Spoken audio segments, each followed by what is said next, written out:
Hello, Assalamu alaikum everyone.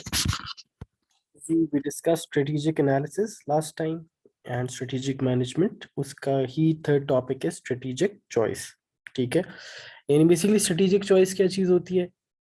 When you have to decide between strategies, uh, these tools are used in order to choose one, right? अब इसमें तीन tools हम discuss करेंगे. Ansoff matrix और इसमें है जी decision trees and force field analysis, right? सबसे पहला one is Ansoff matrix. अब व्हाट इज अ मैट्रिक्स? अब ये कम से कम 2x2 का मैट्रिक्स होता है. If you have studied maths, matrix इसे कहते हैं. Model used to show the degree of risk associated with the four growth strategies of market penetration, development, product development and diversification. इसमें basically again it's like a matrix. अब हम इन चारों को discuss करेंगे. अच्छा, ये पूरा एक ही है, ऑल्दो डिफरेंट पेजेस पर आ रहे हैं, बट ये पूरा एक ही है. ठीक है. अब लेट्स ट्राई टू डाइसेक्ट कि भाई what is this Ansoff matrix और ये क्या चीजें मैं बता रहा हूँ. Ansoff matrix is related to the risk factors associated. जो भी आपकी स्ट्रैटेजी होगी Ansoff मैट्रिक्स में, ये उसके बारे में बता रहा होगा. So see we have on the y axis existing market, new market, and on the x axis existing product, new product. और फिर हम देखेंगे लेस रिस्क है, मोर रिस्क है, किस एंड व्हाई इज दैट. सबसे पहली टर्म इज मार्केट पेनिट्रेशन, यानी कि you trying to force yourself या पेनिट्रेट इनटू द मार्केट. इसका मतलब ये है कि आप एक ऑलरेडी एग्जिस्टिंग प्रोडक्ट के साथ एक ऑलरेडी एग्जिस्टिंग मार्केट में ही जा रहे हैं, right. So you are trying to penetrate into the market. अब इसका रिस्क इज द लोएस्ट दोनों एस्पेक्ट से, क्योंकि एक एग्जिस्टिंग मार्केट है इसलिए भी लेस रिस्क है. You are already operating in that market. और एग्जिस्टिंग प्रोडक्ट है, you already know about your product, आप ऑलरेडी बना रहे हैं प्रोडक्ट की शॉर्टकमिंग्स का पता है. इवन देन इसके साथ भी लेस रिस्क अटैच्ड है. So this is the least risky thing to do for a business, which is market penetration, achieving higher market shares in existing products with existing markets with existing products. ठीक है. Risk क्यों कम है? क्योंकि market का भी पता है और प्रोडक्ट का भी पता है. ठीक है जी. Then we come product development. Product development as the name suggest कि प्रोडक्ट डेवलप किया जा रहा है, यानी the product is new but the market is existing. तो देखो एक एस्पेक्ट से इसका रिस्क कम है, which is existing market. You already know about the dynamics of the market, the target market, ये सारी चीजें आपको पता है. But since the product is new, तो उस लिहाज से you have more risk associated. तो देखो लेस रिस्क और more risk we can call it a moderate risk strategy, जहां पे the development and sale of a new product but in existing markets. ठीक है जी. प्रोडक्ट नहीं होगा इसलिए इसका नाम प्रोडक्ट डेवलपमेंट रखा गया है.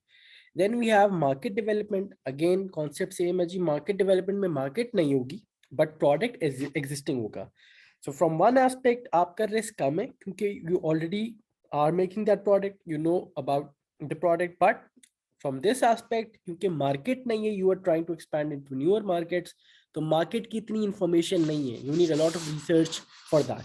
वहां के हिसाब से रिस्क आपका ज्यादा होगा. So again less risk more risk makes it moderate kind of risk की strategy. Then at the last we have diversification, जहां पे आप नई मार्केट में नए प्रोडक्ट के साथ जा रहे होते हैं. The process of selling different unrelated goods in new market. So यहाँ पे दोनों एस्पेक्ट से आपका रिस्क ज्यादा है. एक तो आपका प्रोडक्ट भी न्यू है और एक आपकी मार्केट भी न्यू है. सो ना प्रोडक्ट का इतना आता पता है, एक्सपीरियंस नहीं है, एक्सपर्टीज नहीं है, ना आपको मार्केट का इतना पता है. ठीक है. So from both point of view यहाँ पे रिस्की सिचुएशन है. So this is high risk strategy, right. So we have market penetration, दोनों चीजें एग्जिस्टिंग है. मार्केट एग्जिस्टिंग मार्केट में एग्जिस्टिंग प्रोडक्ट्स को ही स्टैब्लिश और बेचना चाह रहे हैं. Least risky. इसी का कंप्लीट ऑपोजिट डाइवर्सिफिकेशन, जहां पे मार्केट भी न्यू है and you are trying to sell new products. यहाँ पे दोनों एस्पेक्ट से रिस्क ज्यादा है तो मोर रिस्क. बाकी जो जो है product development and market development, एक एस्पेक्ट से हाई रिस्क है दोनों का, एक एस्पेक्ट से लो रिस्क है. तो that makes it a moderate risk, right, strategies. ये दोनों मॉडरेट रिस्क पर आती हैं. अब बेनिफिट्स या ड्रॉबैक्स के अगेन, अब ये इसके टूल्स हैं. स्ट्रेटेजिक चॉइस के आंसर ऑफ मैट्रिक्स टूल है, one of the tools. Simple and easy to draw. आप इसमें रिस्क को देखते हैं सिंपली, आपने ये देखना होता है जी प्रोडक्ट और मार्केट कैसे है, बस. Clear choices and associated levels of risk, very clear in terms of risk, भाई ज्यादा है, कम है, मॉडरेट है. Allow strategic choice with strategic planning framework. But drawbacks क्या जी, सिंपलिस्टिक है. एंड अगेन देखो बात जो हमने लास्ट लेसन में डिस्कस की थी, all of these tools are somewhat limited, क्योंकि ये एक या दो एस्पेक्ट से देख रहे होते हैं बातों को. Indication of risk are general guidance only, इससे ज्यादा ये आपको कुछ आइडेंटिफाई करके नहीं देगा, ठीक है जी। So how can we apply this use of it to analyse and evaluate different business strategies in each situation. So we have method, सबसे पहले वी हैव मार्केट पेनिट्रेशन, जहां पे आप एग्जिस्टिंग मार्केट में एग्जिस्टिंग प्रोडक्ट के साथ ही जा रहे थे। मेथड्स क्या है जी मार्केट पेनिट्रेशन को अचीव करने के लिए? इंक्रीजिंग फ्रीक्वेंसी ऑफ परचेज, ज्यादा परचेज किया जाए, फाइंडिंग डिफरेंट न्यू कस्टमर्स, क्योंकि अगेन देखो एग्जिस्टिंग मार्केट में आप चाह रहे हैं कि ज्यादा बेचो, तो उसके लिए ये स्टेप्स होंगे, ये मेथड्स होंगे। Brand loyalty, repeat purchases, taking sales from competitors, आप अपने कंपेटिटर्स के कस्टमर्स को भी अट्रैक्ट करें। अच्छा जी, and unsaturated market, and unsaturated market इसलिए कह रहे हैं क्योंकि जो सैचुरेटेड मार्केट होगी उसमें बहुत ज्यादा सप्लायर्स ऑलरेडी होंगे, so there is little chance of market penetration. ये इसके फैक्टर्स हैं जो सक्सेस के बारे में बताएंगे। If it's a saturated market, market penetration achieve करना मुश्किल हो जाएगा। लो competition, these 2 points are more or less the same thing.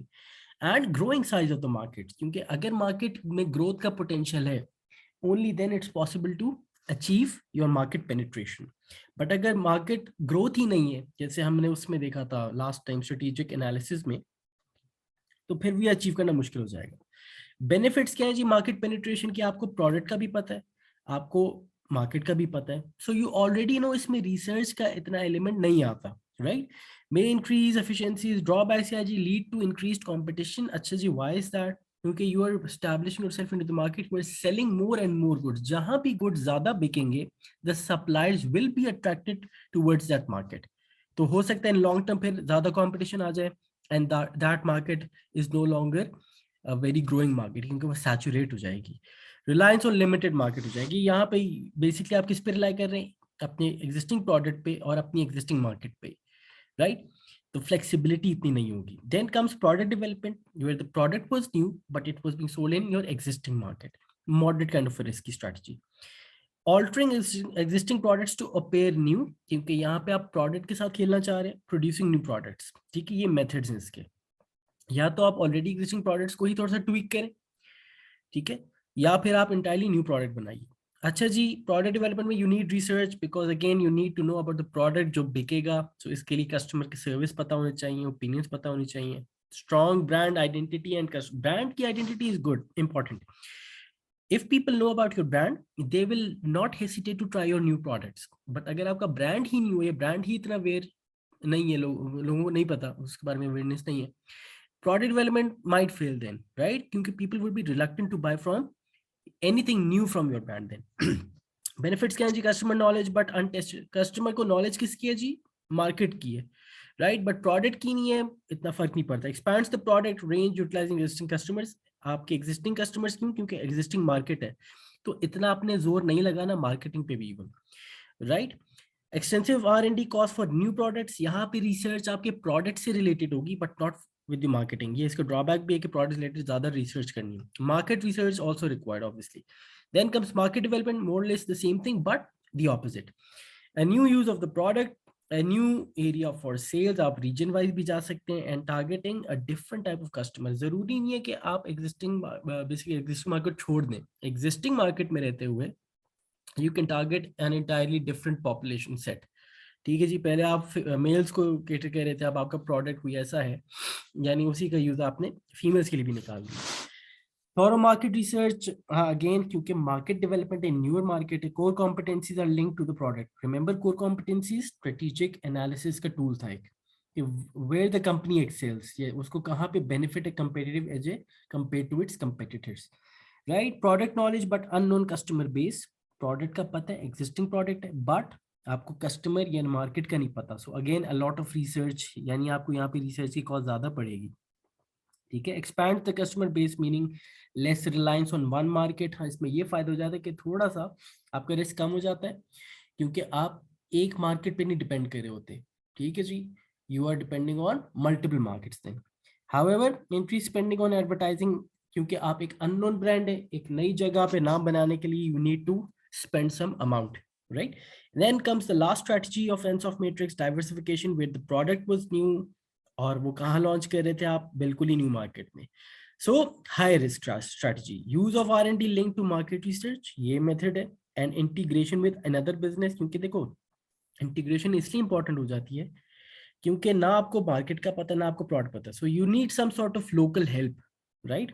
वहां पे आप इंटीग्रेट कर सकते हैं। फिर फैक्टर्स क्या है जी? Real driving force for diversification exist, for example a failing existing market, तो आप एक सेंस ऑफ अर्जेंसी आएगी, यार we need to move into a new market और हमारा प्रोडक्ट भी अपडेट करना पड़ेगा। Total market research and advice from product market experts. Benefits क्या है जी? Potential new markets and revenue streams, क्योंकि आप एग्जैक्ट एक नई मार्केट में जा रहे हैं, और अपना स्किल सेट भी बढ़ाएंगे because you targeting a new product, तो आपका प्रोडक्ट पोर्टफोलियो भी बढ़ेगा। बट ड्रॉबैक है जी? सबसे बड़ा ड्रॉबैक तो यही है कि यू हैव नो एक्सपर्टीज और एक्सपीरियंस, सबसे पहली बात, विच यानी that is a very big factor, क्योंकि रिस्क है वहां पे बहुत बड़ा, ना आपको मार्केट का पता है ना प्रोडक्ट का पता है, तो यहाँ पे risk factor is highest. Huge investment into the product development, यहाँ पे क्योंकि आपको मार्केट के बारे में रिसर्च करनी है and also about the product, कि भाई प्रोडक्ट को कैसे बनाया जाए, तो इस केस में आपका बजट जो होगा रिसर्च का दैट विल बी हाईएस्ट। ठीक है, ये कॉस्टली बहुत हो जाएगा फिर एक कंपनी के लिए। So this was what Ansoff matrix was all about. Then we have the next tool, force field analysis. Force field analysis as a means of making strategic choices in each situation. Basically क्या कौन सी technique है जी? For identifying and analysing the positive factors that support a decision. इसमें जो terminologies आप use करेंगे that will be the driving forces, यानी the forces that support your strategy या जो भी आप डिसीजन ले रहे हैं। And the negative factors, negative को हम बोलेंगे restraining forces. We have the driving forces and we have the restraining forces, right? अब देखो इसको करना कैसे आपने, थोड़ा सा मैं रीड आउट कर भी देता हूँ और इसकी एग्जांपल करते हैं ताकि आपको वहां से क्लियर समझ में आ जाए। आप कहते हैं जी आप करंट सिचुएशन कैसी है and where do you want to be, फिर आप अपनी स्ट्रैटेजी सोचते हैं, फिर जो भी चेंज आप लेकर आना चाहते हैं यू डिसाइड कि यार इससे रिलेटेड बेनिफिट्स क्या होंगे, यानी एंड इससे रिलेटेड कॉस्ट क्या होंगे। यानी if you have heard about cost benefit analysis, कोई भी प्रोजेक्ट के साथ अगर आप गो एड करना चाहते हैं तो उसके लिए आप कॉस्ट बेनिफिट एनालिसिस करते हैं, यार अगर हम करेंगे तो फायदे क्या होंगे, अगर हम नहीं करेंगे तो नुकसान क्या होंगे, and then you compare these two. फिर आप देखते हैं कि यार do the benefits outweigh the cost और is it the other way around. अगर बेनिफिट्स ज्यादा हैं नजर आते हैं तो फिर ठीक है, go ahead, otherwise do not. अब इसमें करते क्या है जी? आप स्कोरिंग करते हैं, नंबर्स देते हैं depending on what the significance of that factor is. ठीक है, अब मैं इसको आपको इस एग्जांपल से समझा देता हूँ। तो सी अच्छा, आपने let's say ji if you want to discuss about this force field analysis, ठीक है जी, तो आप इस तरह की डायग्राम भी बना सकते हैं। तो the point in discussion is कि should we invest in new IT system और नॉट, तो जो भी आपके डिसीजन होगा वो इस रेक्टेंगल के अंदर आ जाते हैं। एक साइड पे आप अपने ड्राइविंग फोर्सेस रिकॉर्ड करते हैं और एक साइड पे आप अपने रिस्ट्रेनिंग फोर्सेस रिकॉर्ड करते हैं, एंड देन सिग्निफिकेंस की बेस पे कि यार ये वाला जो इसका बेनिफिट है दिस इज वेरी सिग्निफिकेंट या दिस इज समवट सिग्निफिकेंट। अब देखो इसमें नंबरिंग जब आप करते हैं, so 1 is extremely weak and 10 is extremely strong, यानी सिग्निफिकेंस के हवाले से। So let me go for it. Question क्या है जी? न्यू आईटी सिस्टम को इंप्लीमेंट किया जाए या ना किया जाए। अब फॉर के क्या है driving forces? Improved supplier communication. Now this is a good point, but इसकी सिग्निफिकेंस उन्होंने 2 दी हुई है, राइट? यानी कि this is not a very not a very significant point, but yes nonetheless ये बेनिफिट जरूर है। अगेन इंप्रूव्ड इंटरनल कम्युनिकेशंस, ये भी अच्छा सपोर्टिंग फैक्टर है। इंप्रूव्ड कस्टमर सर्विस, इस कंपनी के लिए customer service was one of the important factors, right? And so was increase administrative efficiency, तो जो ऑपरेटिंग काम चल रहे होंगे वो अच्छे हो जाएंगे, एफिशिएंट हो जाएंगे, वेस्टेज कम हो जाएगा। सो वो ये 2 2 3 3 जो है बेसिकली इनकी सिग्निफिकेंस के नंबर्स हैं। ठीक है, there might be any factor जिसका 5 आप रेटिंग कर सकते हैं कि यार बहुत इंपॉर्टेंट है, राइट? बट इस एग्जांपल में नहीं है वो। And this is basically purely based on the judgements कि यार ये इंपॉर्टेंट है, ये इतना इंपॉर्टेंट नहीं है, राइट? बट इफ इम्प्लीमेंटेड तो आप फिर राइट साइड पे रिस्ट्रेनिंग फोर्सेस लिखते हैं। ठीक है, फॉर एग्जांपल जी सबसे बड़ी बात है इनके नजदीक यार कॉस्ट बहुत महंगी पड़ेगी। कॉस्ट ऑफ आईटी सिस्टम, यानी पूरा सिस्टम जब वो इंटीग्रेट करेंगे तो उसकी cost is the most important या सिग्निफिकेंट पॉइंट, क्योंकि कि देखो आईटी सिस्टम को इम्प्लीमेंट करने के लिए you need a lot of cost. तो उन्होंने इसको 4 पॉइंट्स दिए हुए आउट ऑफ 10, यानी this is somewhat important, right? Staff loose हो जाएगा आपका, तो अब देखो इन्होंने इसको इसको भी वैल्यू किया है 3 पे, क्योंकि देखो स्टाफ लूज होगा तो बाकी रिमेनिंग स्टाफ भी डीमोटिवेट हो जाएगा कि they might be the next ones made redundant, right. Staff concern about new technology, staff क्या सोचता है इसके बारे में, उन्होंने इसको 2 पॉइंट्स दिए हुए। And then environmental impact new technology का क्या होगा, ठीक है जी। अब आपने क्या किया, आपने वे किया, इनको इंपॉर्टेंस दी, इनको नंबर्स दिए, एंड ऑन दैट बेसिस इसके 10 आए, यानी फॉर के 10 आए एंड अगेंस्ट के 11 आए। So this is marginal, you might go for as well new IT system, but purely based on numbers आप क्या कहेंगे जी, since the restraining forces outweigh the driving forces, therefore the project is rejected, right? That's how you do it. यह है force field analysis. अब इसके benefits क्या हैं जी, simple है, and this is simple and easy to calculate and understand, identifies clearly the, अच्छा यहाँ पे आपके forces easily आप mention कर सकते हैं, for ये हैं और against ये हैं, enable drivers to be strengthened and restraints to be reduced. अब आप देखो एक और जो इसका purpose होता है force field analysis का, कि जो ड्राइविंग फोर्सेस होते हैं ना, उनको आप और मजीद स्ट्रॉन्ग कर सकते हैं, ठीक है जी, by tweaking the project somewhat. और जो रिस्ट्रेनिंग फोर्सेस होते हैं, आप क्या करना चाह रहे होते हैं जी, आप उनके इफेक्ट्स को मिटिगेट या कम से कम करना चाहते हैं। फॉर एग्जांपल जी, staff concern about new technology, तो हम इसको मिटिगेट या कम कैसे कर सकते हैं जी, arrange a meeting with the staff, telling them and making them comfortable कि यार you guys won't be affected, इसको आप सीखेंगे तो आपकी ही स्किल सेट बढ़ेगा। सो सी, जब आपने रिस्ट्रेनिंग फोर्सेस को डिस्कस किया है and you wrote that down, तो आप क्या करेंगे, फिर उसके इफेक्ट्स को कम करने की कोशिश करेंगे, नेगेटिव इफेक्ट्स को, राइट। ये एक बेनिफिट हो जाता है। बट ड्रॉबैक्स क्या है जी, some forces may be omitted, obviously आप यहाँ पर 100% फॉर एंड 100% अगेंस्ट के पॉइंट्स ओनली खुदा ही जानता है, so that might be ignored. Scores are subjective. अब some people, yes, for someone ये जो होगा, maybe environmental concern जो होगा, that weighs maybe 6 numbers, तो ये subjective है फिर, यानी अगर if it's subjective तो फिर answer can change, right? And simplistic addition of scores ignores other factors. तो ये significance, ये numbers देने कैसे हैं, ये दैट इज रियली सब्जेक्टिव, और that might create a problem as well, क्योंकि समवन जो इसको अगर 7 नंबर दे दे, लेट्स से जी कस्टमर सर्विस को, then obviously will go for this one. So numbers की गेम है, सब्जेक्टिव है, कैसे नंबरिंग करनी है ये बहुत मुश्किल हो जाता है, ठीक है जी। Then we have the third tool, and which is the final tool of strategic choice, decision trees. Decision trees, as the name suggests, आप एक डायग्राम लेआउट करते हैं, अभी हम उसको उसकी एग्जांपल से भी करते हैं डिस्कस, और फिर आप सर्टेन ऑप्शंस को मैच करते हैं, एक्सपेक्टेड आउटकम्स ढूंढते हैं, एंड देन सी के यार इफ दिस इज बेनिफिशियल और नॉट, ठीक है। A diagram that sets out the options connected with the decision and the outcomes and economic returns that may result. यहाँ पे थोड़े से फाइनेंसेस को भी देखते हैं। Decision trees enable a choice between possible actions to be made, especially when there are alternative choices. Decision trees कब आप बनाते हैं, जब आपके पास एक से ज्यादा ऑप्शन आ जाए, ठीक है। और फिर आप देखते हैं एक्सपेक्टेड रिटर्न्स, इस ऑप्शन का कितना है, उस ऑप्शन का कितना है, फिर आप दोनों को कंपेयर करते हैं, जो भी बेस्ट होता है, ऑप्टिमम होता है, आप उसकी तरफ चले जाते हैं। अच्छा जी, working from left to right, थोड़ा सा ये देख लीजिए, you need to know this, और फिर हम इसकी एग्जांपल पर आते हैं। Square decision node showing that that decision is to be taken, यानी कि ये जो स्क्वायर वाला होगा, जो पहला होगा, ये बेसिकली आपका डिसीजन नोड होगा कि आप डिसाइड क्या करना चाह रहे हैं, ठीक है। Option choices indicated by lines ending in a decision node, यानी ये वाली ऑप्शन लाइंस होती हैं कि वी हैव टू, ये एग्जांपल पे आते हैं ताकि आपको और क्लियर हो जाए। Then outcomes indicated by a circle, यानी चांस नोड जो कहलाता है, that is denoted by a circle, ये 360 जहां लिखा है 226, ठीक है। Followed by probabilities of possible outcome, क्योंकि देखो आपने इन्वेस्टमेंट आज करनी है, राइट, आपको इनफ्लोस आगे जाके मिलने, सो इसमें आप क्या कर रहे होते हैं जी, प्रोबेबिलिटीज इतने इनफ्लो की कितनी है वर्सेस प्रोबेबिलिटी इतने इनफ्लो की कितनी है, ठीक है। So it's all about probabilities and expected returns, expected money value of the outcome. So what is expected value, the likely financial result of an outcome obtained by multiplying, अब हम देखते हैं इसको आपके एग्जाम्पल से, right. So the new machine has a higher return, 235,000, then second one 176,000. So the analysis recommends this option. अच्छा चलो जी, अब डिसीजन क्या लेना है जी, हम उसी को डिस्कस कर लेते हैं। ये है 235,000, right. Now this is your investment.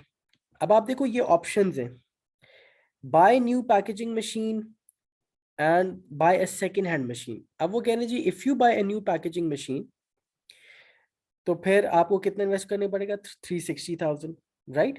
और वो कह रहे बाय, अगर आप बाय करते हैं सेकेंड हैंड मशीन तो फिर कितना होगा, राइट। ये डिसीजन है आपके यहाँ पे 360। अच्छा देखो, वर्किंग एट फुल कैपेसिटी की प्रोबेबिलिटी इज 0.8। प्रोबेबिलिटीज को जब आप टोटल करते हैं ना तो it should add up to 1। ये 0.8 है तो दूसरा क्या होगा जी, 0.2 होगा। 0.8 प्लस 0.2 इज 1। तो आप इनको ऐड करते तो ये 1 बनता है, ठीक है। अब 360 आने का चांस, यानी if you are working at full capacity which is 80% chance, ठीक है जी, 0.8 और 0.2 if you are working at 70% capacity, right. अच्छा जी, अब इसकी एक्सपेक्टेड वैल्यू कितनी आ रही है 400,000। 400,000 क्या था जी, आपने इसको प्रोबेबिलिटी से मल्टीप्लाई किया तो 320,000 आ गया। सो 400,000 into 0.8 is 320,000 and 200,000 into 0.2 is 40,000। तो आपने क्या किया, दोनों को ऐड किया, क्योंकि देखो you have a chance of 80% getting this result and you have a chance of 20% getting this result. आप क्या करेंगे जी, expected monetary value which is 400,000, you will multiply that with probabilities। यहाँ पे 400,000 आने का कितना चांस है जी, 0.8। और यहाँ पे एक्सपेक्टेड मॉनेटरी वैल्यू यानी यू आर एक्सपेक्टिंग कि $200,000 रिटर्न होंगे।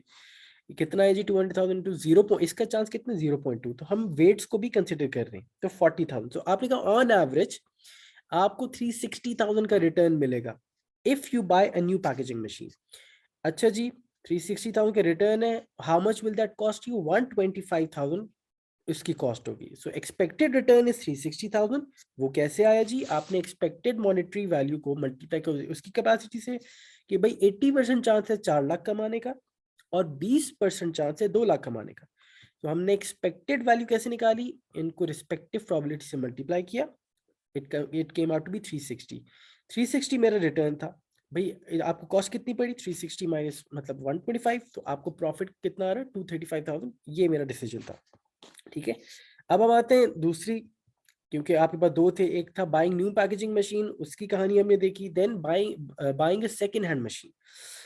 बाइंग सेकेंड हैंड मशीन का मतलब है दैट विल कॉस्ट यू $50,000। अब ये 226 कैसे आया जी, अगर आप you are working at full capacity तो there is 60% chance of doing that, और अगर आप 75% पे काम करते हैं there is a 40% chance of doing that. अगर आप फुल कैपेसिटी पे काम करते हैं तो उसकी एक्सपेक्टेड वैल्यू कितनी है जी, 250,000।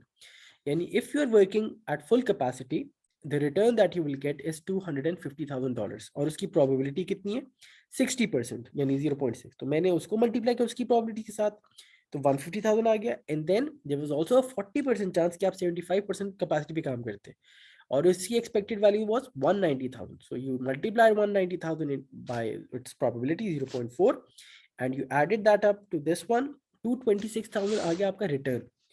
अब इस केस में we are getting expected return of 360,000। इस केस में अगेन आपके पास एक्सपेक्टेड रिटर्न 226,000 का है, बट ये सिर्फ आपके रिटर्न्स है। अभी हमने क्या करना है, अपनी कॉस्ट को भी निकालना है यहाँ से। Remember new machine was costing us 125,000, तो मैंने 125,000 माइनस किया था, और this machine second hand machine मुझे 50,000 कॉस्ट कर रही थी। That was my return minus 50,000, 176। अब देखो इसमें रिटर्न है ऑप्शन, यानी if you buy new machine the 235 is greater than 176,000. So the new machine is a high return 235,000 than the second one. So this analysis recommends कि भाई आप option A यानी buy a new machine, क्योंकि उसका net cash या net flow ज़्यादा है 235,000. Right? There may be other quality factors involved that also affect the decision. In this case, these may be the condition of the second-hand machine, blah blah blah. So basically that's how you draw up. ये decision node है कि भाई which option should we select based on some numbers and mathematics। ठीक है जी, दो options थी, उनकी कुछ प्रोबेबिलिटीज थी, उनको आपने एक्सपेक्टेड वैल्यू से मल्टीप्लाई किया, इसका रिटर्न ये आया था, इसका रिटर्न फिर हमने अपनी उनकी इन्वेस्टमेंट्स माइनस की, तो फाइनल जो नेट आपका रिटर्न थे वो 235 और 176 था। तो मैंने 235,000 ऑप्शन डिसाइड कर लिया। सही जी, so we are moving like this. ठीक है जी, क्योंकि जो भी डिसीजन नोड होगा वही basically that will depend on the numbers that come, right. अच्छा जी, अदर फैक्टर्स क्या है जी, availability of finance, do we have enough. अब देखो ये तो क्या प्योरली आपके नंबर्स के, what other factors should you consider before choosing कि भाई न्यू मशीन बाय करें। अब देखो डिसीजन ट्री तो आपने बना लिया, वो सपोर्ट कर रहे हैं न्यू मशीन को, but do we have the finance available और नॉट, इतना पैसा भी है या नहीं है, वो भी आप चेक करेंगे। How the option relate to business objectives, क्या ये दोनों जरूरी है भी कि नहीं। Accuracy of monetary information, probabilities, now that's a very big fact. जब भी एस्टिमेशन होगी, बजट्स की बात करेंगे, फोरकास्ट की बात करेंगे, तो there is always a question mark on the accuracy of the data. इस केस में भाई क्या ये 80% चांस ही होगा कि हम फुल कैपेसिटी पे काम करेंगे? This could be 0.2%, this could be 0.8%, right? उल्टा भी हो सकता है, कुछ भी हो सकता है। तो ये प्रोबेबिलिटीज है, at best this is an estimation, ये इसकी लिमिटेशन भी है फिर। And then what about the external factors, क्या इन्फ्लेशन तो नहीं हो जाएगी, राइट? या डिले तो नहीं हो जाएगा मशीनरी की डिलीवरी में, and so on and so forth. ठीक है जी, ये है बेसिकली डिसीजन ट्री। इसका यूज और वो ड्रॉबैक क्या है जी? एडवांटेज है, they demands detail and thorough research into cost and benefits, ये आप बड़े गौर फिक्र से नंबर्स के साथ कर रहे होते हैं। चॉइसेस और उनकी प्रोबेबिलिटी सारा सेट आउट करके बहुत clearly you do the mathematics and then come out with the decision. Take account of the risk and probability of an outcome. इसमें प्रोबेबिलिटी इसलिए हम इसको बेनिफिट कहेंगे क्योंकि probability basically assigns weight, right? कि 4 लाख आने का परसेंटेज ज्यादा थी, तो उसको मैंने उस ज्यादा परसेंटेज से मल्टीप्लाई किया। I did not average out, यानी 400 प्लस 200, 6 लाख को 2 से नहीं डिवाइड कर दिया मैंने, 50-50 नहीं दिया, बट मैंने वेट्स असाइन किए हुए 0.8 या 0.2, जो एट दिस स्टेज मुझे लग रहा है कि यार 80% चांस होगा कि गए, सो प्रोबेबिलिटीज वेट असाइन कर देती है। And clear thinking analysis, drawback क्या है जी? Again garbage in garbage out, data गलत होगा तो आपकी ये सारी एस्टिमेशन गलत हो जाएगी। And then may become out of date, you need to keep on updating, may not consider all relevant factors, क्योंकि हम यहाँ पे हम expectations, probabilities, numbers को देख रहे हैं, but what about the other factors, ये भी आपने देखने होंगे, and then this will complement you, alone this will not do you any good, right? तो ये 3 चीजें थी आपके पास, Ansoff matrix, force field analysis और डिसीजन ट्रीज। ठीक है, when you have to make a strategic choice, ये टूल्स आप यूज कर रहे होते हैं। Then strategic implementation, what is that? The process of planning, allocating and controlling resources to support the chosen strategies. Once you have analyzed, remember strategic analysis में हम analyze कर रहे थे, बहुत क्लियरली हर चीज को देख रहे थे, strengths, weaknesses, opportunities, political situation, वो सारे टूल्स यूज किए थे। उसके बाद हमने फिर ये फैक्टर्स अप्लाई किए। रिमेंबर दिस सीक्वेंस, एक second, let me go back to it, ये वाला ऑब्जेक्टिव सेट करते हैं, फिर आपने एनालिसिस करते हैं, strategic choice, and then come strategic implementation. ठीक है जी, now it's time to implement the strategy that is actually chosen. Involved ensuring that all the following factors are in place, an appropriate organizational structure to deal with the change। अब आप ये देखेंगे जो आपने choose कर लिया है strategy, अब ये फैक्टर्स अवेलेबल हैं, तो फिर you can implement the strategy.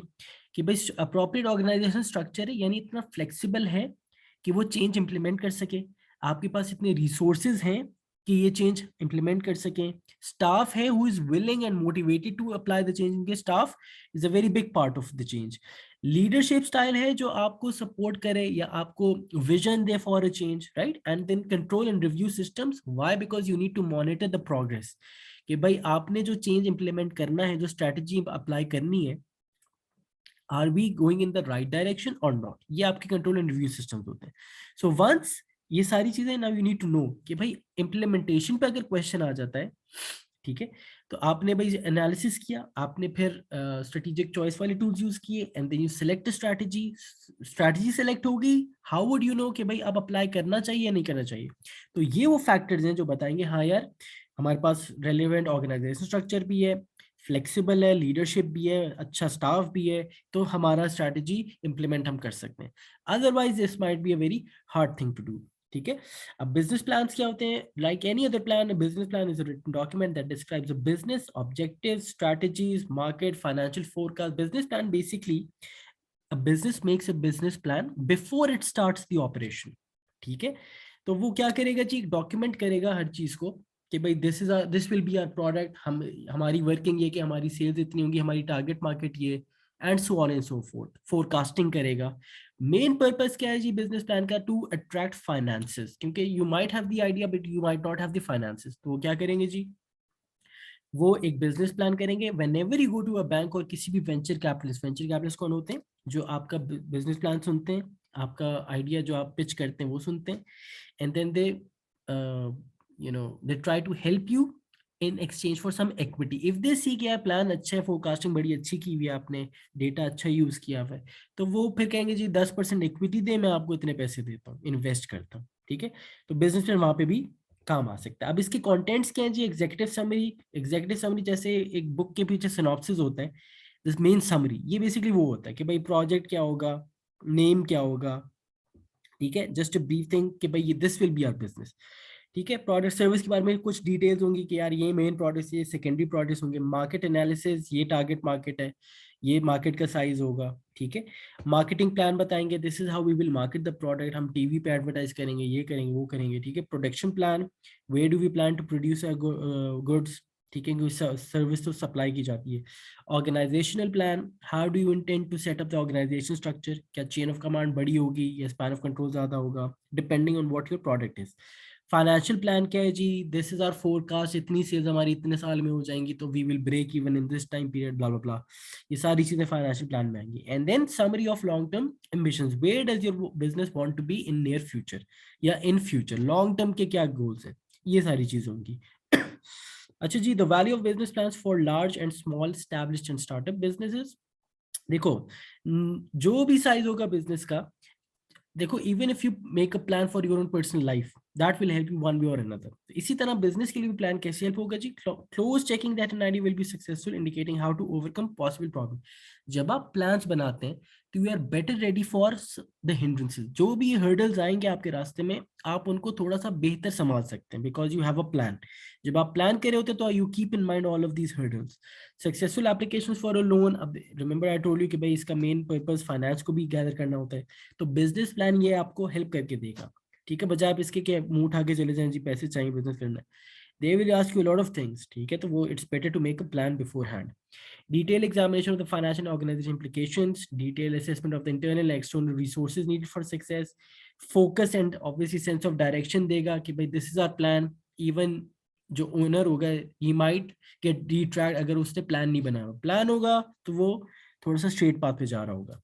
And then अगर प्लान होगा तो फिर आप हमेशा मॉनिटर कर सकते हैं, रिव्यू कर सकते हैं, यार प्लान ये था, हम यहाँ पे लाई करते हैं, तो do we need to change something या फिर सही जा रहे हैं, अपनी प्रोग्रेस चेक कर सकते हैं। ड्रॉबैक्स क्या है जी? कॉस्ट लगती है, टाइम लगता है to make a business plan, and obviously forecasting जब आप कर रहे होते हैं फाइनेंसिस की, तो अगेन इट्स एन एस्टिमेट, गलत डेटा करेंगे उसकी बेस पे तो गलत आएगा रिजल्ट, राइट। एंड ऑब्वियसली कुछ होते हैं दरवेश लोग, free flowing, if you don't have a plan you are very flexible. यहाँ पे फ्लेक्सिबिलिटी इसलिए कम हो जाती है क्योंकि यू हैव अ प्लान। अगर प्लान है तो you have to stay within those boundaries, क्योंकि आपने एक प्लान डॉक्यूमेंट कर दिया है। अनलेस प्लान है तो फ्लेक्सिबल होकर उसको फ्लेक्सिबल किया जा सके, बट एक प्लान होता है तो आप उस थोड़ा सा रिस्ट्रिक्ट होके चल रहे होते हैं, क्योंकि you have a very clear path, ठीक है जी। तो that might be a drawback, क्योंकि मार्केट इवॉल्व होती रहती है। Your plan needs to be updated as well, sorry, ठीक है जी। अच्छा जी, key elements and purpose of corporate plan. अगर कॉर्पोरेट प्लान, ये बिजनेस प्लान जो होता है, मेथोडिकल प्लान कंटेनिंग, मेथोडिकल यानी एक मेथड से चलने वाला, containing details of the organisation central objective and strategy to be followed to achieve them. Key elements क्या है जी? Overall objectives of the organisation, यानी मिशन जो हम ऊपर डिस्कस कर चुके हैं। ऑब्जेक्टिव्स, आपका ऑब्जेक्टिव क्या है? Survival for a new business, could be profit maximisation, sales maximisation, market share बढ़ाना है और प्रॉफिट सेटिस्फाइसिंग करनी है। All of these are your objectives, ठीक है जी। देन स्ट्रैटेजी, यानी जो लॉन्ग टर्म गोल होगा आपका वो सेट करते हैं। The main objectives for the key departments of business derive from the overall objective. Benefit क्या होंगे जी कॉर्पोरेट प्लान के? अगेन देखो वही बात है, प्लान है तो आपके पास क्लियर सेंस ऑफ डायरेक्शन होगी, फ्यूचर टारगेट्स का पता होगा, स्टाफ को पता होगा, if staff knows about this तो उनके लिए गाइडलाइन हो जाएगी, गाइडलाइन होगी तो चांसेस ऑफ मिस्टेक्स कम हो जाएंगे, दे will be following those practices. Comparison can be made, again review कर सकते हैं परफॉर्मेंस को अगर आपके पास एक ये प्लान होगा। And then you are better prepared for hurdles. Drawback क्या होगा जी? Made obsolete by, again needs constant update, ठीक है जी, यहाँ पे अपडेट करते रहना है। दूसरा ये है कि भाई हाउ डू वी नो कि आगे कौन से हर्डल्स आएंगे, तो फिर that is very difficult to assume या एस्टिमेट कि भाई ये हमारे पास ये हर्डल आएगा। देयर मेनी थिंग्स जो अनफोर्सीन ही रहती हैं। प्लान शुड बी अडेप्टेबल, और यहाँ पे ये मसला हो जाएगा क्योंकि ऑलरेडी ये बड़ा टाइम टेकिंग, तो if you keep on updating वो और टाइम और पैसा लेगा, राइट। अच्छा जी, इंटरनल ऑपरेटिंग कैपेसिटी, कितनी कैपेसिटी बनाने की, right. Culture of the organization, ये सारी कॉर्पोरेट प्लान का पार्ट बनेगी। मैनेजर, इसको इंटरनल इसलिए कह रहे हैं क्योंकि these are the things that lie within the organization. Staff number, financial resources. External में something that is beyond the control of the organisation. So macro economic conditions क्या है, यानी इन्फ्लेशन, अनएम्प्लॉयमेंट, ये कैसी चीजें। व्हाट अबाउट द टेक्नोलॉजी, कौन सी machines आ रही हैं, कौन से सॉफ्टवेयर आ रहे हैं, ये आपको देख के चलना पड़ेगा, ठीक है जी। Then we have corporate culture and strategic implementation, different types of corporate culture. अब ये आपको कल्चर, अब देखो नेम से ही समझ आ जाना चाहिए। We have different cultures. Corporate culture क्या है जी, values, attitudes and beliefs of the people working in organizations that control the way they interact with each other and with external stakeholder group. तो corporate कहते हैं business को। business का culture क्या है जी, how they interact with each other within the organization and with external stakeholder group. external में banks, governments, customers, suppliers, ये सारे आ जाते हैं। role culture क्या है जी, each member of staff has a clearly defined job title and role, कि भाई यहाँ पे बहुत ही क्लियरली डिफाइंड है कि यार ये इस बंदे का ये रोल है, इस बंदे का ये रोल है। टिपिकली ब्यूरोक्रेटिक ऑर्गेनाइजेशन, क्योंकि वहां पे देयर इज अ नीड कि भाई सबको अपने रोल्स पता हो and everyone is working on their own roles only, ठीक है। अच्छा जी, इसके बेनिफिट ड्रॉबैक्स आप देख लीजिएगा, not that important topic but nonetheless हमें करना है ये। Person culture, when individuals are given the freedom to express themselves fully and make decisions for themselves, तो यहाँ पे थोड़ा सा आप कह रहे रिलैक्स मोड में जो होती है ना ऑर्गेनाइजेशन, उनका पर्सन कल्चर होता है। They can easily give ideas और वो अपने आप को एक्सप्रेस कर सकते हैं। Power culture, concentrating power among just few people, यानी कि ये भी आप कह सकते हैं ब्यूरोक्रेटिक ऑर्गेनाइजेशन होती हैं, या जहाँ पे इमरजेंसी सिचुएशन जैसे मिलिट्री होती है आपकी, ऑटोक्रेटिक जो हमने डिस्कस किया था पहले बोर्ड पे, यहाँ पे वो कल्चर आ जाता है, ठीक है। Decision making is centralise, centralise means जो टॉप लेवल पे ही हो रही होती है। वन वे कम्युनिकेशन होती है। Organisation structure narrow and tall, यानी कि चेन ऑफ कमांड बहुत ज्यादा होती है, यानी लेवल्स ऑफ हायरार्की ज्यादा होती है।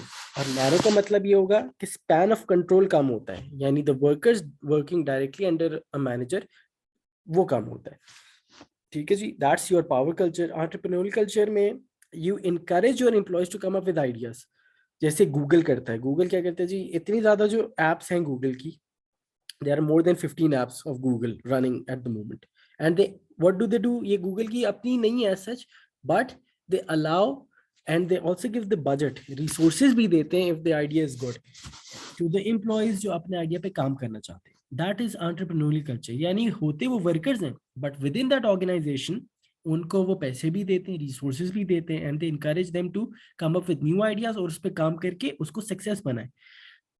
परफेक्ट एग्जांपल इज गूगल, वहां पे ये कल्चर होता है। तो डेमोक्रेटिक, लेजर फेयर, ये सारी चीजें उधर फिट हो जाती हैं आपका, ठीक है जी। Task culture again based on cooperation and team work, यहाँ पे टास्क पे इंपॉर्टेंस दी जाती है। Leadership is democratic and empowering, decision making is delegated and flat wide. अच्छा, organization structure is flat wide का मतलब ये है लेवल ऑफ जो हायरार्की वो कम है, चेन ऑफ कमांड कम है, बट वर्क पीपल या वर्कर्स वर्किंग अंडर मैनेजर वो ज्यादा होते हैं, ठीक है, यानी आपके सबऑर्डिनेट ज्यादा होते हैं। इसीलिए यहाँ पे टीम वर्क को इनकरेज किया जाता है क्योंकि एक बंदे के अंदर काफी लोग होते हैं, ठीक है जी, वर्किंग डायरेक्टली अंडर हिम। तो यहाँ पे you encourage team work. Strong and weak culture, now अच्छा इसमें डिफरेंशिएट करना आना चाहिए। Employees understand and follow culture, that's what a strong culture is, कि एम्प्लॉइज को पता हो कि यार दैट्स दी, इन सारों इन सब में से ये कल्चर है हमारा। And employees agree on values and behaviour. Weak culture क्या हो गया जी, कल्चर की समझ नहीं आ रही and need procedure and rules, यानी उनको बार बार बताना पड़ेगा। डिफरेंट आइडियाज अबाउट कल्चर, यहाँ पे कॉन्फ्लिक्ट्स होंगे, यहाँ पे सबमिशन होगी। Importance of corporate culture in strategic implementation in each situation. अब देखो ये जो रोल्स है ना या कल्चर्स जो होते हैं, ये बड़ा रोल प्ले करते हैं स्ट्रेटेजिक इंप्लीमेंटेशन में। Culture of an organization gives it a sense of identity and is based on the values, attitudes and beliefs of the people who work in it. यानी for example मैंने आपको Google की example दी थी वहां पे culture क्या है जी, entrepreneurial है। So if the workers no about that culture, they understand it, तो देखो इसीलिए वो अपने आइडियाज को एक्सप्रेस भी कर सकते हैं और इसीलिए वो उस पर काम भी कर सकते हैं क्योंकि दे नो कि यार they will be given the resources as well, time भी मिलेगा। हाउएवर इन एन ऑर्गेनाइजेशन जहाँ पे पावर कल्चर है कि भाई टॉप मैनेजमेंट अपने हाथ में कंट्रोल रखती है, वहां पे you can not do such things, so it's important to know about that. Developing a change culture, अब देखो इसमें दो बातों का ध्यान रखना है, possible reasons for changing culture and problems of changing culture. Culture अगर चेंज होगा तो उसके रीजंस क्या हो सकते हैं? Respond to new market condition, अब जैसे जैसे जैसे वी आर मूविंग फॉरवर्ड और पढ़े लिखे लोग ज्यादा आ रहे हैं, तो देयर इज अ नीड कि भाई डिसेंट्रलाइजेशन की जाए, right? People are not really you know use to that strict culture. तो जो पढ़े लिखे लोग आ रहे हैं वो जैसे आएंगे तो वो इस मार्केट कंडीशंस को देख के the companies need to adjust. तो हो सकता है उसको पर्सन कल्चर बनाए वो, ठीक है, या they encourage people to come up with ideas. Prevent bankruptcy, sometimes आपके फाइनेंशियल हालात ऐसे होते हैं, you need to change culture और डिसीजन अपने हाथ में लेने पड़ते हैं। Changing method of production, raise more finance etcetera. Problems of changing culture क्या है जी? अच्छा जी, कल्चर को चेंज करने, क्योंकि देखो कल्चर डेवलप्स ओवर टाइम, तो एक कल्चर से दूसरे पे चेंज होने के लिए you need a lot of time, right? And then you also need कि भाई एम्प्लॉइज को जो है, you need to motivate them, और you need to make sure employees are ready for the change, क्योंकि मेन पर्पस जो होता है या मेन पार्टी एम्प्लॉइज होती है, क्योंकि वो न्यूमरस इन नंबर होते हैं। तो अगर एम्प्लॉइज ही डर रहे हो चेंज से, इसका मतलब है you are not going to change culture that easily.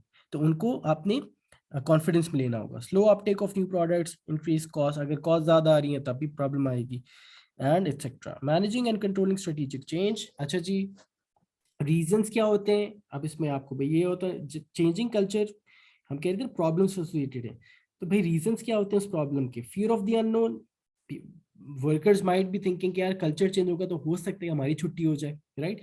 So fear of the unknown, fear of failure, what if some people are very relax जब उनको वही काम दिया जा रहा हो बार बार, monotonous. But if culture change होगा and they need to contribute more, या कोई चीज नई चीज आ जाएगी, तो दे माइट थिंक यार we will fail and as a result we will be kicked out. Then losing something of value, false belief about the need for change, कि यार कोई जरूरत नहीं है, we are doing good, there is, जैसे Nokia की example थी, they did not innovate, right? कि they did not believe कि यार चेंज चाहिए हमें, बस हम जैसे हैं वैसे ही सही है, but they were wrong obviously. And lack of trust, inertia, so inertia is a term that many people suffer from, reluctance to change and try to maintain the status quo। अब जैसे आपका, जैसे गवर्नमेंट भी होती है, if any law that is being tried to pass in the assembly, जो कि उनके समवॉट अगेंस्ट जाएगी, ठीक है, तो they try to resist that, क्योंकि उनकी पावर खतरे में आ जाती है, राइट? कोई फॉर एग्जांपल जी हम कहें जी ऐसा लॉ पास हो कि चोरों को लटका दिया जाए, राइट, हैंग कर दिया जाए, so majority of the people sitting there in national assembly would resist to this change. हालांकि बात बड़ी सही है, लटकाया ना जाए तो हाथ पांव काट दिए जाए, जो भी सजा होती है, ठीक है जी, सो दे वुड रेजिस्ट, क्योंकि दे नो कि भाई उन्होंने ही चोरी की हुई है। तो in order to maintain that status quo, या अपनी पावर हाथ में रखने के लिए, people resist to these changes, this is known as inertia. And then techniques to implement change, अब इसमें क्या है जी? अंडरस्टैंड व्हाट चेंज मींस, मतलब चेंज का मतलब क्या है? कोई छोटी चीज चेंज नहीं होगी, कल्चर चेंज करने के लिए you need to change each and everything. Then recognize the major cause of change, why do you want that change, understand this change। अच्छा, changes के process होते हैं, remember as I told you before कि यार this is a long term task, यानी ये इतनी जल्दी नहीं हो सकता। lead change not just manage it, and project champions, अच्छा, a person assigned to support, यानी ये वो मेन बंदा होगा जो चेंज इंप्लीमेंट करने के लिए वाइटल होगा, ठीक है। And then group work, team work, ये सारी चीजें होती हैं। Techniques to promote create urgency, urgency का मतलब है कि एक सेंस ऑफ अर्जेंसी बेसिकली क्या होगा? इट वुड बी के आप चेंज के लिए नीड पैदा कर रहे हैं, ठीक है जी, क्या there is a need to change because ये फैक्टर्स हमें अफेक्ट कर सकते हैं, इन फ्यूचर बहुत ज्यादा ड्रास्टिक चेंजेस आएंगे तो हमें we need to change something, right? Create a change team, फिर जैसे कमिटीज बनती हैं आपकी, इसी तरह आप टीम बनाइए कि यार this will be the team looking for या managing all the changes. Create a vision, communicate this vision, और क्योंकि किसको कम्युनिकेट करना है आपने? आपने अपनी वर्कफोर्स को, मैनेजमेंट को कम्युनिकेट करना है। empower people and remove the obstacles, create short term gains, यानी अगर आप चेंज करते रहेंगे ओवर टाइम तो आप उनको थोड़ा सा रिवॉर्ड भी करें। build on the change and then slowly and gradually long term में you'll be able to achieve that change। development of a strategy to manage change in each situation, allow time for preparation acceptance, again time consuming process है, resources होंगे तो change implement हो सकता है। And then you need to be very clear in your vision, अगर आप खुद ही कंफ्यूज हैं यानी top management, how will you communicate, you remember communicate करना था वर्कर्स के साथ, उनके साथ कैसे कम्युनिकेट करेंगे, सबको इन्वॉल्व रखना है आपने, यानी सारे लेवल्स को, ताकि सारे उसको ओन करें। Provide training and support, allow time for preparation, acceptance and etcetera, ठीक है जी। Then we have the last thing, contingency planning and crisis management. Contingency planning आप इसको कह लें backup planning, what if our plan A fails, we should have a plan B, ये contingency planning. So preparing organization resources for unlikely events, यानी what if this happens, तो फिर हमारा क्या स्ट्रैटेजी होगी। और क्राइसिस सिचुएशन क्या होते हैं जी, क्राइसिस यानी जहां पे आपको चांस ऑफ फेलियर ज्यादा नजर आने में, राइट। अच्छा जी, आइडेंटिफाई, अच्छा जी किस तरीके से होता है, identify the potential disaster that could affect the business, यानी योर प्लानिंग, जैसे कोविड था, ये बेसिकली किसी ने प्रेडिक्ट किया होगा तो क्राइसिस मैनेजमेंट कंटिंजेंसी प्लानिंग में आ रहा होगा। Assess the likelihood of these occurring, आप क्या कहते हैं जी, ये सिनेरियोज हो सकते हैं हमारे साथ, इसका इतना चांस है, इसका इतना चांस है, इसका इतना चांस है। Minimize the potential impact of the crisis, when you identify beforehand, तो आप क्या करना चाहेंगे भी उसके इफेक्ट्स को, जैसे फॉर एग्जाम्पल फ्लड की वार्निंग्स आती हैं, तो you have to prepare for that flood, ठीक है, फिर आप वॉल्स बनाते हैं, थोड़ा सा हायर ग्राउंड पकड़ते हैं, यही बेसिकली आप कर रहे होते हैं, ताकि आप मिनिमाइज कर सकें उसके इम्पैक्ट को। And then plan for the continued operation of the business. अब फायदा क्या है जी, if you have a plan B और if you are ready for the worst, ये बेसिकली वो बात है, क्विक रिस्पॉन्स होगा, मिनिमम इम्पैक्ट होगा उस चीज का, स्टेक होल्डर्स रीअश्योर हो जाएंगे कि यार now this company is doing something about a thing that hasn't even occurred, but they are planning well for it. Help senior managers generate favorable public relations, क्योंकि again एक company जो काम कर रही है इस पे, तो स्टेक होल्डर सारे लोग देखेंगे यार this is a safe option to invest in, ये सेफ कंपनी होगी, एंड देन इसी ये सिमिलरली मेंटेन्स कॉन्फिडेंस। ड्रॉबैक्स क्या होंगे जी, अच्छा जी, use time consuming and expensive, again देखो हर चीज को प्रिडिक्ट नहीं कर सकते आप, देयर बी मेनी थिंग्स जो आप यू आर लीविंग आउट, हो सकता है वो बहुत उसके occurrence of chances of occurrence बहुत ज्यादा हो, बट आपकी नजरों में ना, या cost of reviewing procedures may lead to less planning to avoid disasters and etcetera. सही है। सो कंटिंजेंसी प्लानिंग क्या है जी, जो अनलाइकली इवेंट्स होते हैं आप उनको देखते हैं, ये हो सकता है, ये हो सकता है, ये हो सकता है, व्हाट इफ दिस हैपेंस, तो हमें ये करना चाहिए, you are preparing yourself for the worst, ठीक है। अच्छा जी, so that was it, this was unit 6। Keep up the revision, इंशाल्लाह फिर हम पास पेपर की प्रैक्टिस पे इस वीक नहीं तो नेक्स्ट वीक स्टार्ट करते हैं, ठीक है जी। टेक केयर एवरीवन, अल्लाह हाफिज।